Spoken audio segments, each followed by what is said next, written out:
What's up, fellow musos? Last week I uploaded a video on how to set up stereo backing tracks for a live performance, but I also mentioned that I prefer mono setup instead of stereo. So in this video, I'll show you how to set up mono backing tracks for a live performance with and without a DI.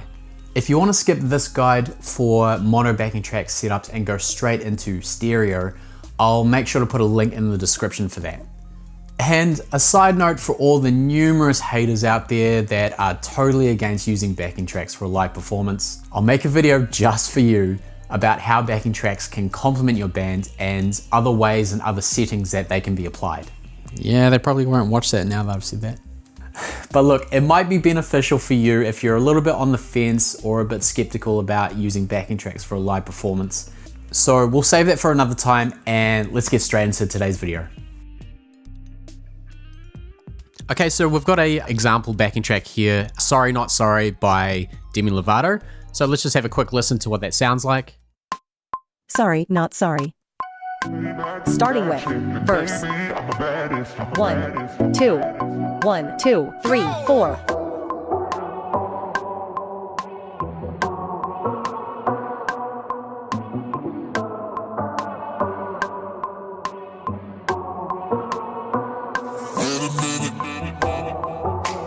So these tracks that I'm selecting, they are actually a backing track from a website called karaokeversion.com. So it's the instruments plus a click track that came with it. And I also sampled the original song just to thicken up the sound a bit. It's just basically the instrumentation that I sampled, as well as some vocal effects that I'm just about to select here. And I also added some count-ins and some cues to let me know when the verse and the chorus is about to start. So here's what some of those original samples from the track sound like. Go!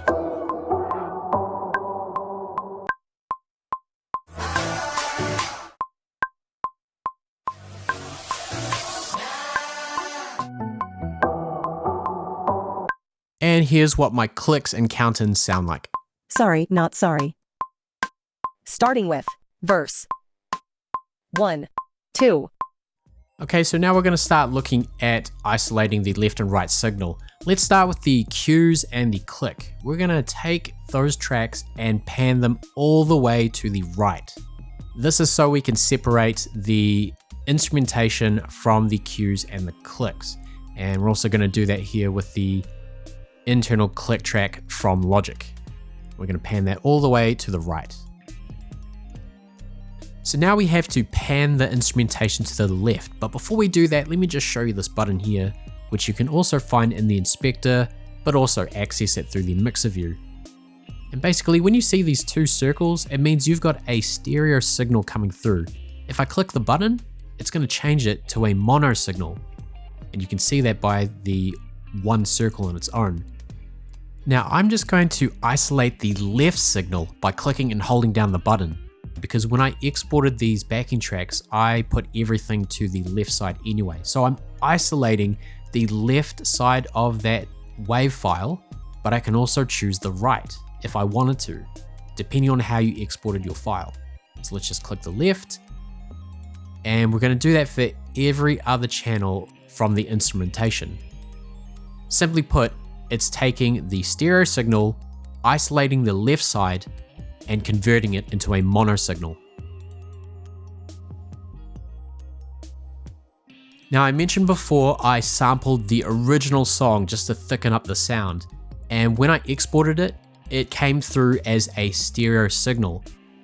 But what I did is I took the sample and I just copied it to another channel, and using these buttons here, I'm isolating the left and right side of that track. I'm taking the left signal, converting it into a mono signal, and then doing the same for the right signal and converting that into a mono signal.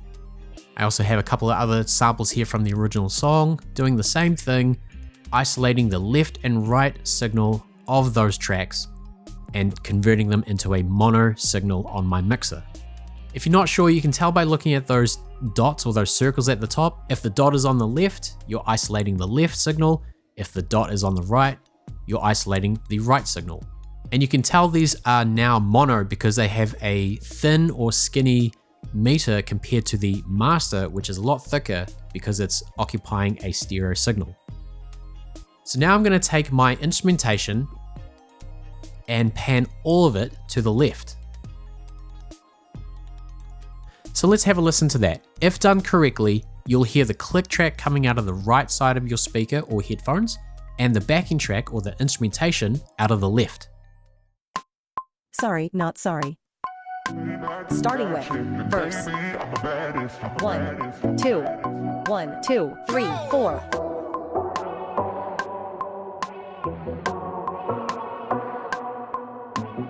Cool, that's sounding good. So I actually haven't finished mixing the song, but once you have, you can then export your file into an MP3 or a WAV file. I normally bounce all my files down as a WAV, but MP3 is fine as well. I mean, it's a very marginal difference that you're going to hear in a live setting. And then just choose where you want to start and end the song. Because I'm not finished with the song, I'm not going to bounce it down, but when yours is ready, you can. Now let's move on to how to set it up on stage. If you're unsure if you did it correctly, if you were to load up that bounced file back into Logic, you should see a audio file that looks like this. You've got a left and right signal, and all the instruments should be coming through the left, and the click, the cues, the count-ins, all of that should be coming through the right. And then basically, once you've finished making that track, or multiple tracks, multiple songs, everything for your set, just load it onto an MP3 player, a phone, a laptop, any kind of device that can play back stereo music, and then your set's ready to go. But we're kind of halfway there. We still need to set up the stage for live performance. So let's move on to that.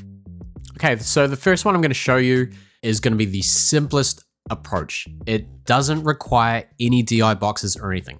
You're basically taking a cable from your playback device to the mixer. In this case, because we're playing it from a laptop, it's a stereo or TRS mini jack connector going into a splitter cable, which is just a mono signal or a TS cable.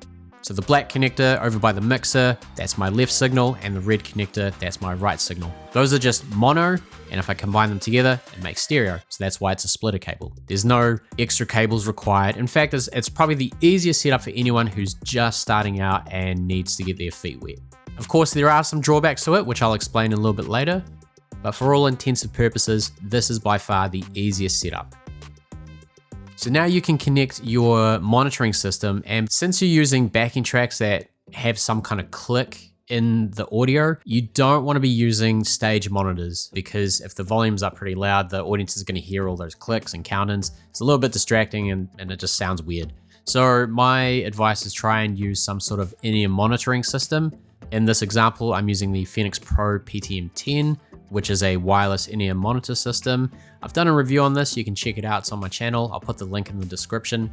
But there are multiple other ways you can do it. You don't actually have to go wireless either. You could just use like a preamp, but you would be tethered by a cable from the auxiliary output from the mixer. So in this setup, I've just taken auxiliary 1 from my mixer, plugged it into the back of the Phoenix Pro 10, which is in fact a stereo in-ear monitor system, but you do have the option of producing a mono signal within your in-ears. That's why I've only got one XLR cable going into this. Another way that you can set up mono backing tracks for a live performance is using DI boxes.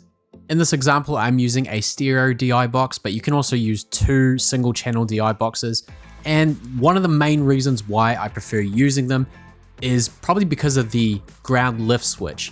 Just in case there's some earthing or grounding issues, I often hear like a humming or a buzzing coming through, especially when my device that's playing back the audio is charging, and that's usually creating some sort of earthing issue. Sometimes I'm playing at a venue where there are some really dodgy power sources or, some really dodgy wiring going on, and this just helps eliminate some of those hums and buzzing sounds that you might hear on stage. Another reason why you might want to use a DI box is the pad switch, which is going to help reduce the signal output, especially if it's coming through really, really loud and hot out of your playback device and into the front of house mixer. And then lastly, the reason why I would also probably want to use a DI box is because of the through outputs. Basically, it's taking a copied signal from the left and right inputs of my DI box and creating a copied signal that I can redistribute somewhere else. Maybe I want to record my set and do some editing and post-production work with the click or the backing track, or maybe I'm live streaming and I want independent control over the backing track that's being broadcasted, but I still have my left and right XLR outputs from my DI box going to my front of house mixer. So those are 3 reasons why you might want to consider using a DI box. Okay, so here's how you would set up the mono backing tracks for a live performance using a DI box. We're going to take that same auxiliary cable, the TRS or stereo mini jack from the playback source, which is the laptop, and that is going into a splitter cable, which is a mono 1/4 inch jack. One for the backing track, one for the click track. So the next part is we're going to take 2 XLR cables, one for the left signal, one for the right, and that's coming out of the back of the DI box. And we're going to plug that into our mixer on channels 1 and 2.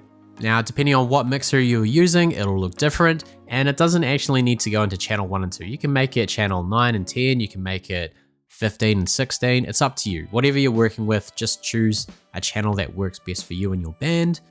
And just like before, we're now going to plug in our wireless in-ear monitor system, and because it's mono, we only need 1 channel from our auxiliary sends. And if you want to use a different in-ear monitoring system, like a preamp, and you want to be tethered by a cable and you don't want to be wireless, or maybe you do want to be wireless, just make sure it's set to mono. So one of the reasons why I prefer using mono backing tracks instead of stereo is mainly because it uses less audio channels on my mixer, including the auxiliary outputs. So on this mixer, I've got 6 auxiliary sends, which means I could have up to 6 in-ear monitor systems. So let's just compare that to a stereo setup. So in this diagram here, this is a stereo backing track setup for a live performance. I did make a video on how to do this last week, so you can check that out if you want. You can see already there is a lot more cables to work with, and your mixer starts using up more channels. And because everything is coming out stereo, it also means your monitoring system is most likely going to be stereo. And already you can see I've occupied 2 of my auxiliary sends and 4 of my channels on the mixer. That leaves me with only 2 more stereo signals to use for a in-ear monitoring system. In the previous diagram, I had up to 6 auxiliary channels to be used for in-ear monitoring, and for the stereo setup, I've only got 3 because I've had to link 2 channels per monitoring system to create a stereo signal. Now, another reason why I prefer mono over stereo setups for backing tracks is because when running stereo, I have to run everything through Logic, which means I'm very limited to the amount of playback devices that I have. And that audio interface that I'm using with Logic also needs to support 4 outputs. So with mono, I can load all my tracks onto multiple playback devices, but with stereo, I'm gonna always have to play back my music through my digital audio workstation.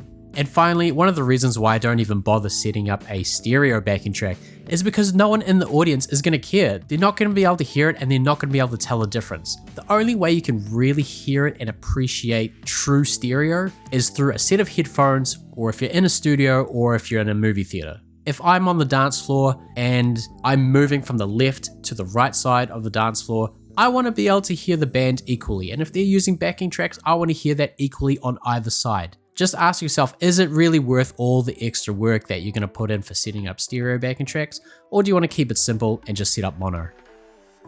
If you're wondering why would you need all these extra auxiliary channels, and why would I even consider using mono, here's what that looks like if I was doing a typical band setup. So on auxiliary send 1, I've got my Phoenix Pro PTM10 wireless in-ear monitoring system. In auxiliary 2, I'm using the Behringer Micromon MA400. You are tethered, and this is more ideal for someone who's a lot more stationary on stage, like a drummer or a keyboardist. So in auxiliary send 3, that's going to a small mixer. Again, because it's tethered, you probably want to use this for someone who's a drummer or a keyboardist. And then for auxiliary send number 4, I'm using the X-Vibe U4 in-ear monitor transmitter, and that transmits wirelessly to the receiver using Wi-Fi. And then I've also got 2 spare auxiliary channels. I might want to use them for someone else. Most of the time I use at least one of those auxiliary sends, either channel 5 or channel 6, as a separate subwoofer mix. So I'm separating my top boxes from the subs. So just to summarize, this is what a mono backing track setup looks like for a live performance without using a DI box. Very simple, very clean. And here is that same setup again, but we are now using a DI box. I've got my backing track on the left side of it, click track on the right, and that's going into my mixer. I'm still occupying the same amount of channels, but now I've got the added benefit of the ground and lift switch, the pad, as well as the through outputs.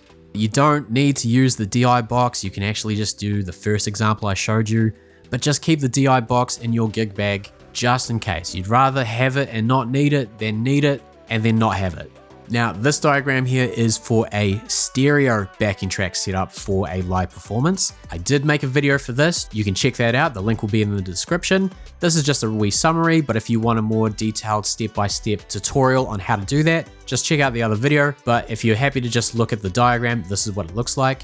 I'm going from my laptop to an audio interface, and that audio interface needs to support at least 4 outputs. And then those 4 outputs are going into my mixer. I'm occupying 4 of the channels on my mixer and also 2 channels from the auxiliary outputs to create that stereo signal.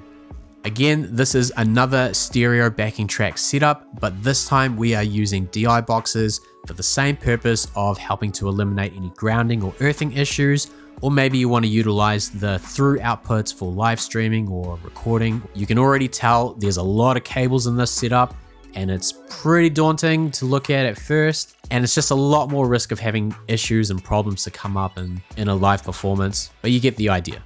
So I've just summarized everything to a little table here to show you the amount of cables and gear requirements that you need for running different setups, whether it's mono or stereo backing tracks, and whether or not you're using a DI box. On the left side of the table, in the second column, with no DI box and mono backing tracks, you're only using 2 cables. And then as you go to the right side on the final column with stereo backing tracks using a DI, that cable number goes up to 11, just like in Spinal Tap. These go to 11. You can also see that mono backing tracks without DI uses very little equipment, whereas the stereo backing tracks with a DI, you've got a lot more gear that you need to choose. Take a moment to have a look at this table. You can look at the pros and cons. I may have missed a few pros and cons for each one. There's a lot to think about for each one, but I tried my best to summarize all of them for you.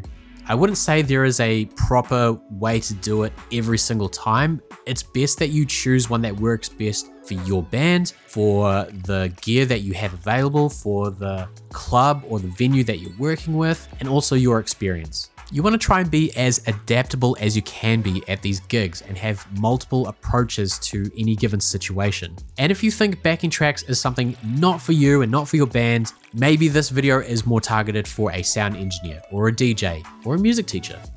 So just to wrap up, I'm in no way against using stereo backing tracks. I just prefer mono for the reasons that I outlined in this video. It's just that sometimes I'm put into situations where the mixer I'm using has limited channels and auxiliary outputs. Sometimes I'm using other people's equipment or the club PA or the house PA, and I have a very limited window for setup time, so it's just quicker and easier to use the mono setup. Plus, I really like the flexibility of having all my backing tracks on multiple playback devices rather than being strictly limited to using a laptop with Logic. Anyway, I hope this video was helpful for you to choose between mono and stereo backing tracks. Be sure to look out for my next video about why a band would even consider using backing tracks for a live performance. There are multiple applications for using them, unless you're stuck in your old ways and you haven't had the courage to try something new. Don't get me wrong, nothing beats a full 100% live band. I love that, I still do that, I still gig in a band like that, but we'll cover all that stuff another time. Anyway, thanks for watching.